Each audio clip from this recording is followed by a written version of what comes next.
স্বার্থপর এই দুনিয়া খোদার কসম কারোর জন্য থামে না, বড় স্বার্থপর। হ্যাঁ, যেদিন বাপের জানাজা পড়ে, যেদিন বাপের লাশ কবরে দাফন করে, সেদিনও বংশধর সন্তান ছেলে মেয়ে ঘন্টাখানিক 2-4 ঘন্টা কাইন্দা কাটটা হইলো, রাতের বেলা ঠিকই ভাত খায়। হ্যাঁ, পাশের ঘর থেকে খানা আনে, বাবারা ঠিকই খায়। স্বার্থপর দুনিয়া যে থামে না রে ভাই, থামে না দুনিয়া। ওই জন্য আমাদের কারোর জন্য থামবে না। তুমি আমি মরে গেলে শেষ।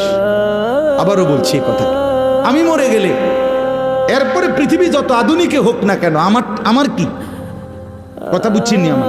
আমি মরার পরে যদি সবার ঘর স্বর্ণের বাড়ি হয়ে যায় তো আমার লাভ হইল কি? আমার মৃত্যুর পরে যদি সব মানুষ আধুনিক হইয়া সাঁদের দেশেও জায়গা, আমার ফায়দা কি?